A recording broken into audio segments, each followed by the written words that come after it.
tuseme amen. Baba, katika jina la Yesu Kristo nakushukuru kwa ajili ya watu wa thamani ambao umewaleta. Ninaomba ulitume neno lako likawaponye, likawafungue, likaweke huru katika jina la uweza la Yesu Kristo. Amen. Tumpigie Bwana makofi na tafadhali tuketi. Neno la leo litakuwa ni more practical.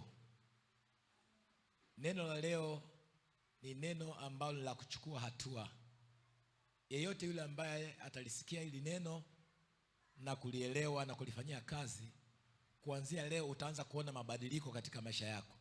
Kwa hiyo usije tu kwa ajili ya kuhudhuria ibada, njoo kwa ajili ya kupokea kile ambacho kinaachiliwa, na nenda kakifanyie kazi katika jina la Yesu Kristo. Nazungumzia mchakato wa neno la Mungu ili kuleta mabadiliko. Mchakato wa neno la Mungu ili kuleta mabadiliko. Warumi 12:2 Biblia inasema, wala msifananishwe na aina ya dunia hii, bali mkageuzwe na kutiwa upya nia zenu, ili muweze kuyajua mapenzi ya Mungu yaliyo mema, yaliyokubalika na yaliyo makamilifu. Tunaelewa ya kwamba neno la Mungu linao uwezo wa kuleta mabadiliko. Pigia mstari. Neno la Mungu lina virutubisho, lina vimelea vya kuleta mabadiliko. Neno la Mungu linapokutana na mgonjwa humponya. Zaburi 107:20, wakamlilia Bwana katika magonjwa yao, naye akalituma neno, nalo likawaponya na kuwafungua na mahangaiko. Kwa hiyo neno la Mungu linapokutana na mgonjwa linamponya. Neno la Mungu linapokutana na mwenye dhambi linamtakasa na kumfanya kuwa mtakatifu. Zaburi 119:9, neno lako nimeliweka moyoni mwangu ili nisikutende dhambi. Namba 3, neno la Mungu linapokutana na masikini linamfundisha kanuni za mafanikio na kumtoa kutoka katika umasikini. Yoshua 1:8, maneno ya kitabu hiki yasitoke kinywani mwenu, mkayatafakari usiku na mchana, mkafanye sawasawa na yaliyoandikwa, ndipo mtakapositawi na kufanikiwa sana. Kwa hiyo neno la Mungu likikutana na mtu ambaye ni masikini linaweza kumbadilisha na kumtajirisha. Neno la Mungu linapokutana na mtu ambaye amefungwa linaweza kumweka huru. Yohana 8:31-32, mkiendelea katika neno langu mtaijua kweli, na kweli itawaweka huru. Kwa neno la Mungu likikutana na mtu ambaye ana vifungo linamfungua. Neno la Mungu linapokutana na mtu ambaye amekata tamaa linampa matumaini. Warumi 15:4, neno la Mungu linapokutana na mtu ambaye amekata tamaa linampa matumaini. Sijui ni hali gani ambayo umekuja nayo jioni ya leo. Sijui ni vifungo gani ambavyo vimekufunga jioni ya leo. Tarajia kila hali ambayo unayo, ambayo si mapenzi ya Mungu, kupitia neno la Mungu leo kupokea mgeuko katika jina la Yesu. Wewe ambaye unaniangalia kwa njia ya mtandao, kwa njia ya YouTube, mahali popote pale ulipo, tarajia neno la Mungu kuja kwako na kukubadilisha usiku wa leo katika jina la Yesu Kristo.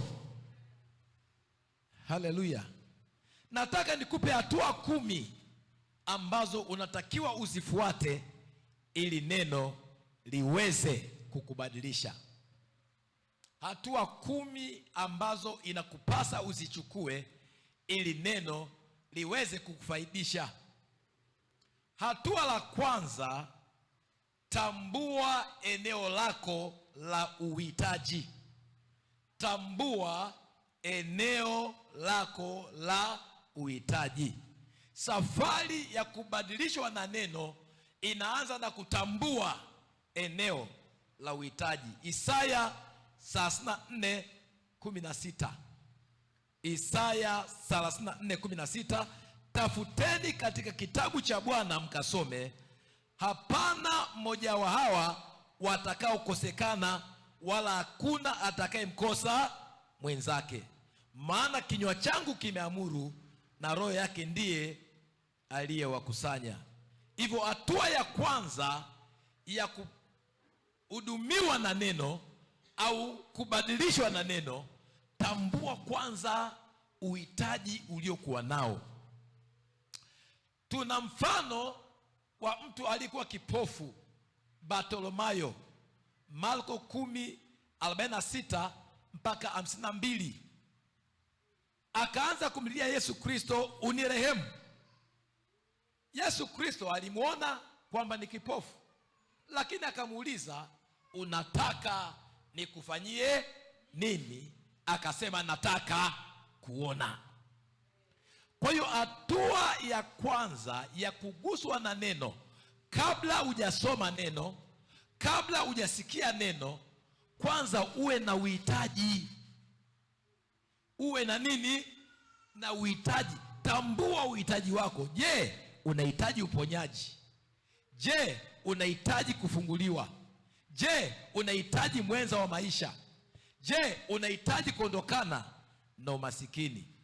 Hivyo leo jioni, kama umekuja na uhitaji, umekuja kwenye hii ibada kwa uhitaji, kwa nia fulani, tambua hiyo ni hatua ya kwanza ya wewe kufunguliwa. Kama hauna uhitaji, anza kuandika namba 1, hitaji lako. Liandike chini, hitaji langu mimi siku hii ya leo ni hili. Hatua ya pili, soma Biblia au sikiliza neno kimkakati kutokana na uhitaji wako. Wengi wanadhani kwamba wakisoma Biblia watafunguliwa. Wengi wanadhani kwamba wakija kanisani watawekwa huru. Wengi wanadhani kwamba kienda semina Mungu atawafungua. Hapana. Baada ya kujua uhitaji wako, sasa inakubidi uanze kulisoma neno au kusikiliza neno kimkakati. Usisome Biblia nzima. Anza kusoma vile vifungu vinavyoendana na uhitaji wako. Anza kusikiliza neno sawasawa na eneo ambalo una uhitaji. Anasema kutoka kwenye kitabu cha Luka 6:17. Luka 6:17.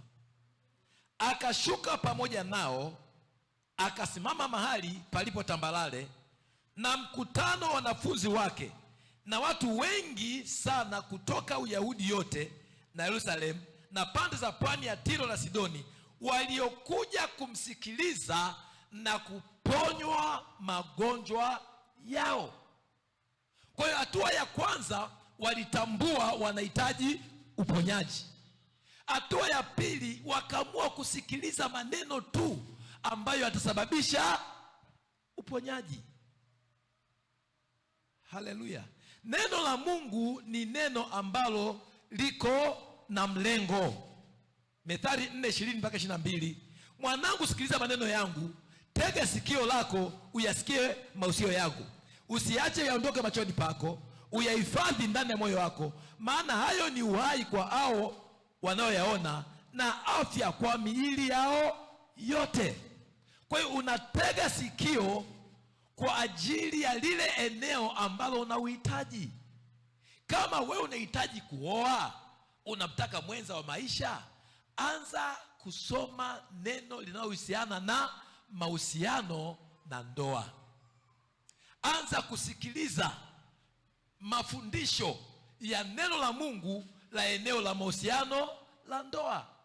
Wengi wetu kweli wanasoma neno, wengi wetu kweli wanasikiliza neno, lakini wanasoma na kusikiliza nje ya uhitaji waliokuwa nao. Hivyo hatua ya pili, soma kimkakati. Kama unataka kupata maarifa, ndio unasoma neno lote. Kwa mfano mimi sasa hivi nataka nijue tangu mwanzo mpaka mwisho, nataka Biblia nzima niiweke kichwani. Kwa hiyo nimeanza kuwa na mkakati wa kuisoma Biblia kutoka Mwanzo sura ya kwanza. Nikianza kuchunguza sura ya kwanza kuna nini, sura ya pili kuna nini, sura ya tatu kuna nini. Nimeanza jana, leo niko sura ya tatu. Kwa kweli mambo ambayo Mungu ananifundisha ni zaidi ya yale ambayo nimewahi kuyajua siku za mwanzo. Haleluya. Kwa hiyo unasoma Biblia kimkakati kutokana na uhitaji ulio nao. Ukingangania kusoma Biblia mara 20, ndugu yangu, utakufa ukiwa ni bingwa kusoma mara 20 ukiwa una uhitaji.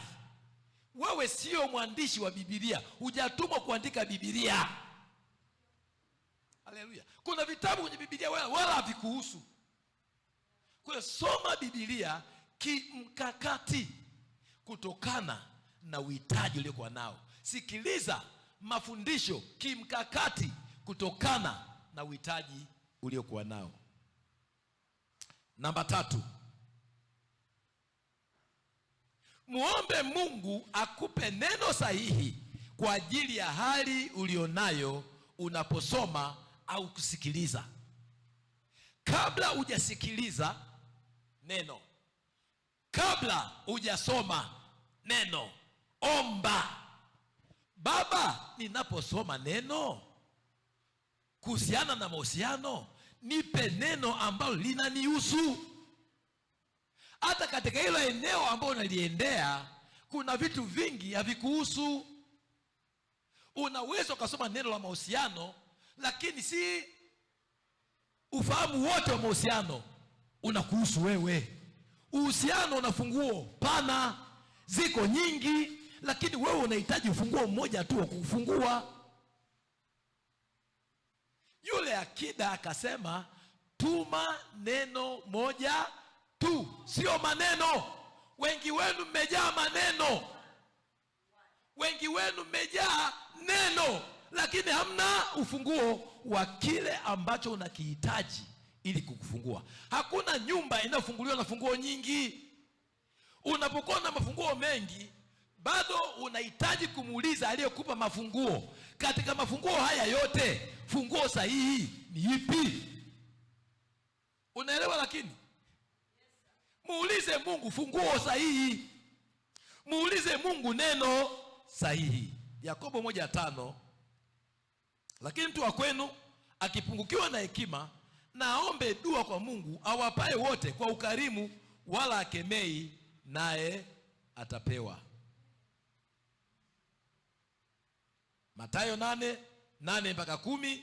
Yule akajibu akasema, Bwana, mimi sistahili wewe uingie chini ya dari yangu, lakini sema neno tu, sema neno tu, na mtumishi wangu atapona. Unaposoma kile kitabu cha mahusiano, Baba, ninaposoma kitabu hiki, sababisha kupitia Roho wako nikapokea ufunguo ambao unahusiana na hali ninayohitaji. Sijui kama tunaelewana. Hata leo katika hii ibada kuna neno moja tu unalihitaji. Kuna neno moja tu unalolihitaji. Muombe Mungu ili litoke kupitia kinywa changu. Mungu anahudumu sawasawa na uhitaji mlionao. Namba 4, tafakari lile neno ambalo limegusa moyo wako, linaloendana na uhitaji wako. Baada ya kuwa umemwomba Mungu, unaanza kusikiliza neno, unaanza kusoma neno kwenye hilo eneo la uhitaji. ghafla linakuja neno hili moja, linawaka moto. Hilo neno likiwaka moto, tulia nalo, anza kulitafakari, anza kuwaza kuhusiana hilo neno, anza kuliponda ponda, anza kulisagasaga. Ninakumbuka siku moja nilikuwa nikisoma kitabu cha Mathayo, nilikuwa naumwa, nikasoma kitabu cha Mathayo sura ya 8. Ilipofika mstari wa 16 na 17, ili litimie lile neno lililonenwa na nabii Isaya, yeye mwenyewe alichukua magonjwa yetu na kwa kupigwa kwake tumepona. Hilo neno kidogo likawaka moyoni mwangu, ikabidi nianze kukaa nalo, ili litimie lile neno lililonenwa na nabii Isaya. Nabii Isaya alinena lile neno, Isaya 53:4-5, kwa kupigwa kwake tumepona. Ili litimie lile neno, ili neno alilonena nabii Isaya leo hii linatimia kwangu. Linatimiaje? Yeye mwenyewe alitwaa. Alitwaa ni neno lililopita, ni past tense. Ingawa mimi sijui Kizungu, lakini Kizungu kidogo ninachokijua kwamba alitwaa ni kitu kilichopita. Kumbe pale msalabani Yesu Kristo alitwaa ugonjwa wangu. Haya maumivu nilionayo aliyatwaa, na kwa kupigwa kwake tumepona. Sio tunapona au tutapona. Nilipoanza kutafakari, nikagundua ile homa ambayo nahisi, nikagundua ile maumivu ambayo ninayo, nikagundua kile kichwa ambacho kinauma ni uongo wa shetani. Yesu alishaniponya, alishatoa magonjwa yangu. Hivyo ili niweze kuwa mgonjwa, shetani inabidi aende mahali ambapo Yesu yupo, akachukua ule ugonjwa anirejeshe, jambo ambalo haliwezekani. Kwa kutafakari hivyo, nikapona. Hivyo unaposoma neno au kusikia neno, unapopata ufahamu, usiendelee kama mahali hapo. Leo nilikuwa nikisoma kitabu cha Mwanzo sura ya 2, nikagundua sura ya 2:7, na ule udongo akaupulizia pumzi, ukawa kiumbe hai, ukawa nafsi hai. Mungu akaniambia safari ya kwanza ya ndoa ni mtu kupuliziwa pumzi ya uhai. Mtu anahitaji kuwa na nafsi hai ili aweze kuingia katika ndoa iliyo sahihi. Nafsi hai ni nini? Wokovu. Leo Mungu kupitia Mwanzo sura ya 2 nimekuja na vitu 12 ambavyo unahitaji kuwa navyo kabla hujaingia kwenye ndoa.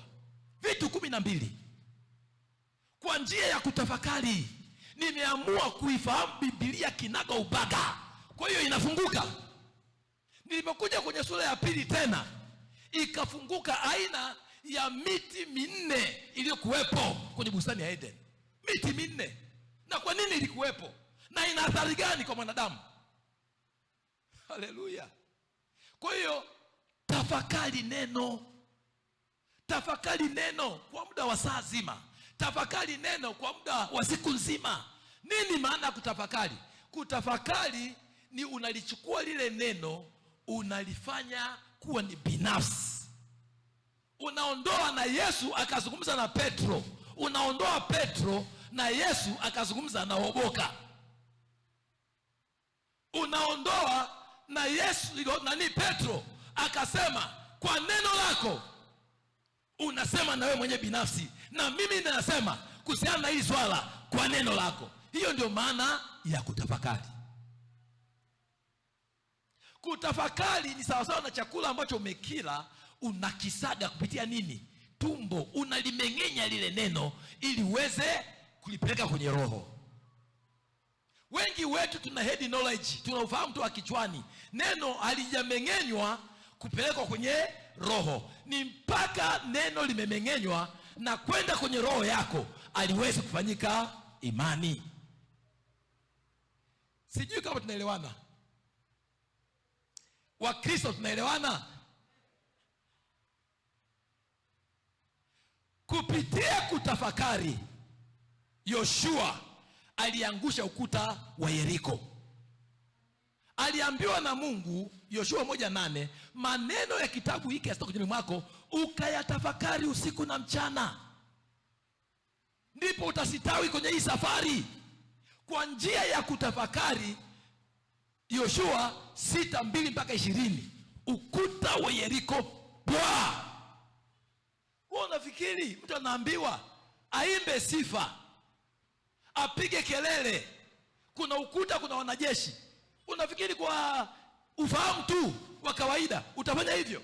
Ni kutafakari. Alipokuwa akitafakari, akagundua ni kwamba kipindi ambacho unasifu Mungu anafanya nini? Anashuka. Mungu hupenda sifa. Mahali popote pale ambapo anamsifu anaenda. Akajua nikimsifu anakuja, na anapokuja mimi ni bibi harusi.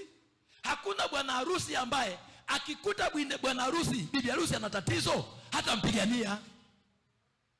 Wewe msifie tu mume wako, wewe ni mume mzuri, ni mume mwenye upendo, unanipigania.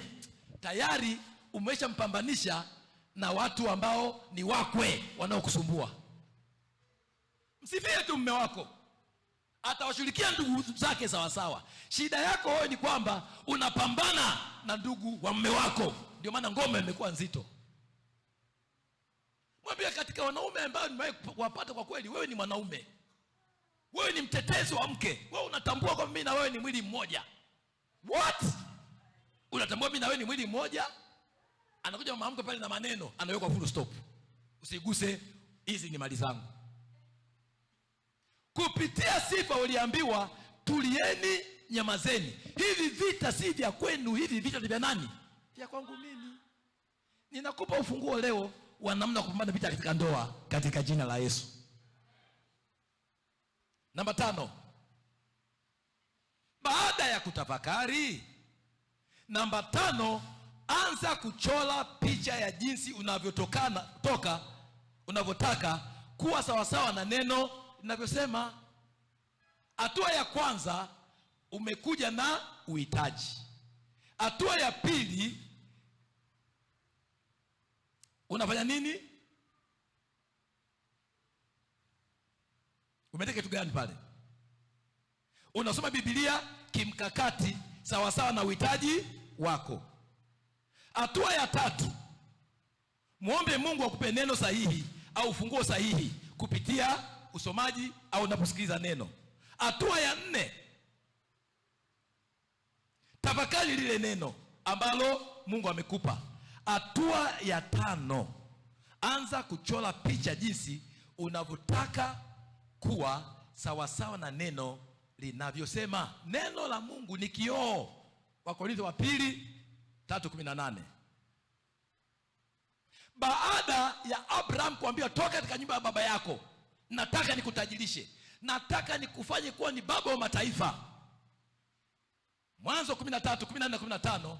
Abraham akaanza kuchora picha ya jinsi ya watu watakuwa wengi. Akaanza kuona ni kama mchanga, akaanza kuona ni kama nyota. Kwa ile picha aliyeiona ndicho ambacho amefanyika. Warumi 4:17. Haitoshi kutafakari neno, anza kuchora picha ya maisha unayotaka kuwa nayo. Begin to draw pictures from the scriptures of the future you want to achieve. Utakuwa ni kichwa na wala sio mkia. Anza kujiona wewe darasani ni kichwa. Utakuwa juu tu na wala sio chini. Anza kujiona katika ndoa wewe uko juu tu kwenye moyo wa mwenza wako. Ujione uko wapi? Juu tu. Unavyojiona ndivyo ambavyo utakuwa. Waliambiwa kwenye nchi ya ahadi wanakwenda kumiliki, wenyewe wakasema kweli kule tumekuta kuna vitu, lakini bwana sisi kwao tulikuwa ni kama panzi. Wao waliona kwamba yale jamani makubwa, wao ni kama chakula. Kumbuka kwamba panzi ni chakula. Mimi nilivyokuwa mtoto mdogo nimekula sana panzi. Nilikuwa na wakamata, ninawachoma. They were so sweet. Panzi wana protein. Unashangaa nini panzi si kama senene tu? Kuna tofauti gani kati ya panzi na senene? Ni kitu kile kile tu. Wanakula senene, sisi tunakula panzi. Haleluya. Yoshua na Caleb akasema kweli tumekwenda kwenye ile nchi ina asali na maziwa, na vile vile tumeona majitu makubwa ambayo tukitupa jiwe moja hatuwezi kuyakosa kuyarudisha chini. Wengine waliona yale majitu kama yatawala, wengine wakaiona yale majitu ni kwamba ni target ambayo huwezi ukaikosa. Muulize jirani yako, unaona nini? Ukiona huo ugonjwa utakuua, hata ukija kwa Mungu hakuponyi. Mungu anahusiana na wewe kwa zile picha ambazo umezichora zinazotokana na nini? Na maandiko. Usipouona uponyaji kupitia maandiko, usije kuombewa. Anza kuona picha ya uzima, ya uponyaji, ya kufunguliwa. Kwa hiyo unapokuja hapa unakuja kuchukua ile picha. Unajua kwa nini wengi wenu hamumsikii Mungu? Mungu anazungumza sawa sawa na zile picha ambazo unazo kwenye nini? Kwenye kichwa. Uongo kweli? Wangapi wenu mmekuiona sinema ya Yesu? Wangapi wenu mna sura ya Yesu kutokana na zile sinema? Yule alikuwa ni Mwarabu au ni mzungu? Mlikuwa mnamwona kwenye ile sinema? Ni mzungu. Kwa hiyo ndio picha ambayo unayo ya Yesu. Kwa hiyo akija kukutokea Yesu, hawezi kukutokea kama Mwarabu wa Israeli. Atakutokea kama mzungu wa Marekani uliyemuona kwenye nini? Kwenye sinema. Hivyo ndivyo Mungu anavyojibu. Kwa hiyo ukiwa na ufahamu kama wa kwangu ya kwamba Yesu Kristo alikuwa Misri, atakuja kama nani? Mweusi kama mimi. Adamu wenu nyewe wengi ni wazungu. Mimi Adamu wangu mimi ni mweusi kama mimi. Mungu alichukua udongo finyanzi kumtengeneza Adamu. Udongo finyanzi una rangi gani? Sio kama hii. Ni kama hii. Kwa hiyo Adam original ni Mwafrika wa Ethiopia. In fact, Biblia inasema kwamba mashariki mwa bustani ya Eden. Mashariki ni wapi? Ni sisi Afrika Mashariki. Kwenye ile nchi kulikuwa kuna nini? Kulikuwa kuna mito, River Nile. Kulikuwa kuna dhahabu, Tanzania na dhahabu. Bustani ya Eden iko maeneo tunayoishi. Mwambie jirani yako, bustani ya Eden iko maeneo tunayoishi. Katika jina la Yesu. Wewe unataka kwenda Israeli kutafuta bustani ya Eden, haiko kule. Someni maandiko muyaelewe. Acheni issue ya ukoloni. Wazungu nakwambia wao ni weupe. Hakuna mtu ambaye ni mweupe. Umewekwa na mtu ambaye ana rangi kama hii. Hayupo. They have brainwashed you.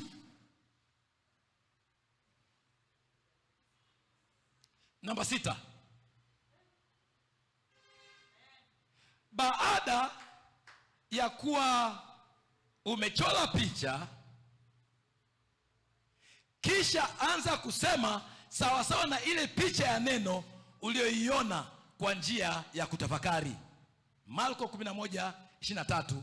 Amini amini nawaambia, yeyote atakayeuambia mlima huu ondoka ukatupa baharini, wala sione shaka moyoni mwake, ila aamini kwamba hayo yasemayo yametukia, yatakuwa. Baada ya kuwa umechora picha ya maandiko kuhusiana na maisha yako, anza kutamka. Bwana, niona mwaka huu nikiolewa. Najiona nikiingia kwenye nyumba yangu, najiona nikiwa mzima. Anza kutamka, sio sawasawa na unayoyapitia, sio sawasawa na hisia. Anza kutamka na picha ya maandiko ambayo imefunuliwa kwako kupitia kutafakari. Najiona nikiwa mtu mmoja mkubwa sana. Najiona nikiwa napaa kwenda Ulaya kupeleka injili. Najiona nikiishi maisha marefu. I'm not going anywhere. I'm not going anywhere. Kuna jamaa mmoja alikuja karibuni nyumbani kututembelea, rafiki yangu. Sema katika umri huu unajenga ghorofa? Umri huu? Yeye tayari ashakata tamaa, anaona anaondoka. In fact alinisainisha niwe ni mshahidi atakapoondoka, mali za ndugu zake, watoto wake ni nani ambaye. Na huyo jamaa ni mdogo kuliko mimi. Mimi sifikiri kuandika urithi. Ninajua na miaka mingine 40 mpaka 60 inayonisubiri. This small boy you see has another 60 years to live. Sio unaona ukiwa na miaka mingapi? Kwa hiyo planning ya mimi kudeparture ni kipindi ambacho ni miaka 100. Ndio naanza kufikiria departure. Kipindi ambacho na watukuu. Kipindi ambacho na nini? Na watukuu. Usianze kuwa na miaka 60, 65 ukaanza kupangilia mambo kama unaondoka. Yakobo alianza kupangilia mambo akiwa na miaka 110. Miaka mingapi? 110. Kwa miaka 60 unaanza kupangilia kuondoka. Ndio maana unaondoka kabla ya wakati. Mwambie yeye yako siendi mahali popote. Bado nipo.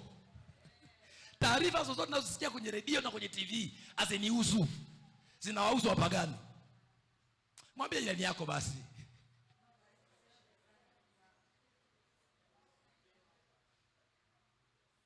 Namba 7. Baada ya kuanza kutamka ile picha ambazo umeziona, namba 7, pata maandiko mengine yanayokuonyesha hatua unazotakiwa kuchukua au kanuni zinazohitajika ili kupata uhitaji wako. Yakobo 1:22. Lakini iweni watendaji wa neno wala si wasikiaji tu. Tafakari neno baada ya kulisoma au kulisikia. Kutafakari kukanipa picha ya maisha yangu. Nimeiona ile picha, nikaanza kuiachilia kwa kuzungumza. Nimejiona ya kwamba mimi ni kichwa na wala sio mkia. Tafuta maandiko mengine ambayo yatakusaidia sasa kuchukua hatua ili uwe kichwa. Huwezi kuwa kichwa namba 1 pasipo maono. Namba 2, huwezi kuwa kichwa pasipo kuwa na mipangilio, kupangilia yale ambayo umeyaona. Namba 3, huwezi kuwa kichwa pasipo taarifa. Unahitaji taarifa ili kuwezesha mipango yako kuweza kutimiza maono uliyokuwa nayo. Namba 4, unahitaji watu wa kusimama nawe ili maono uliyokuwa nayo yaweze kutimia. Kila maono yanahitaji watu. Hakuna kitu maishani mwako wewe ambacho unatakiwa ukifanye ambacho hakina wasaidizi wa hatima. Baada ya kuwa na watu, unahitaji kuchukua hatua. Pursuit. Unahitaji kufuatilia. It is purpose, preparation, planning, programming, pursuit, perseverance. Kudumu. Patience. Uwe na subira. Praise. Unavuna kwa fanya nini? Kwa sifa. Kila unachokiona kina hatua mbalimbali, kina kanuni mbalimbali ambazo zinapatikana kwenye nini? Kwenye neno. Usiishie tu kukiri. Unataka kuoa, kuna hatua A, B, C, D.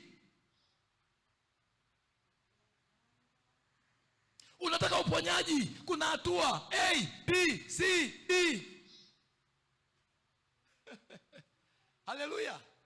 Usiishie tu kutembea na picha na kuizungumzia. Je, unafanya yale ambayo yatasababisha ile picha itokee? Je, umemwona mtu mwenye bidii kwenye kazi yake? Unahitaji bidii. Namba ngapi?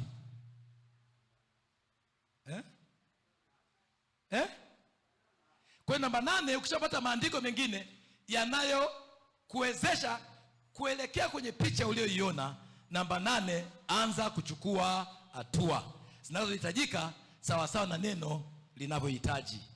Yakobo 2:17, 18 na 29.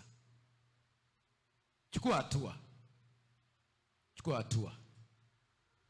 Namba 9, unapochukua hatua hujaona unachokitaka, pambana na vikwazo kwa njia ya maombi na matamshi sawa sawa na neno linavyosema. Waefeso 6:17, 18. Tena ipokeeni chapeo ya wokovu na upanga wa Roho Mtakatifu ambao ni neno la Mungu, kwa sala zote na maombi mkisali kila wakati katika Roho, mkikesha kwa jambo hilo na kuwaombea watakatifu wote. Kumbuka hapa ninazungumzia vita vya kiroho. Waefeso 6:12. Maana kushindana kwetu si juu ya damu na nini? Na nyama. Umeanza kuchukua hatua kuelekea kule ambako umekuona, lakini mambo hayatokei. Kuna adui. Kuna adui. Kuna adui. Pambana kwa kufunga na kuomba. Pambana kwa kutamka. Usiache kutamka. Adui anapokufunga kinywa, amefunga hatima yako. Usiache kutamka. Sitakufa, nitaishi kutangaza fadhili za Bwana. Siwezi kuwa masikini. Tamka. Usitamke unachokipitia. Sasa nimeweka uzima na mauti. Tamka uzima. Tamka mafanikio. Tamka afya. Tamka. Mimi nishawatamkia kwamba miaka 120 nitakuwepo hano. Miaka 120 nitakuwepo hano. Nitaondoka nikiwa na ubiri Injili. Si mnanitoa mnaniweka juani kupigwa na jua. Hiyo haitatokea. Hiyo haitatokea. Nitaondoka nikiwa naona, nitaondoka nikiwa natafuna nyama. Sawa sawa. Hakuna kuwa kibogoyo. Hakuna kuwa kibogoyo. Mwisho, namba 10. Mshukuru Mungu wakati unasubiri muujiza wako kutokea. Mshukuru Mungu wakati unasubiri muujiza wako kutokea. Yohana 11:41-43. Basi waliondoa lile jiwe pale alipolazwa yule aliyekufa, naye Yesu akainua macho yake juu akasema, Baba, nakushukuru kwa kuwa umenisikia. Anashukuru wakati mtu kafa, ya kwamba amemsikia, ya kwamba amefufuka. Usisubiri mpaka muujiza uwe mkononi mwako. Maadamu uliuona, mshukuru Mungu. Maadamu nini? Uliona, mshukuru Mungu. Namshukuru Mungu kwa ahadi zote ambazo amenipa. Kama ahadi ya mimi kuwa na huduma ilichukua zaidi ya miaka 20, hii ya kuwa na watu 17,000 itatokea. Hii ya kuwa na kanisa ambao ni ghorofa, ambao liko wazi, watu wanamwagika kutoka juu, utaiona. Sikiliza, kuna vitu ambavyo nimeviona ambavyo haviruhusu niwe na discouragement. Haviruhusu kuwa na discouragement. For me to be discouraged is very difficult, because there are some things I have heard from God. There are some things I have seen. There are some prophecies I have received.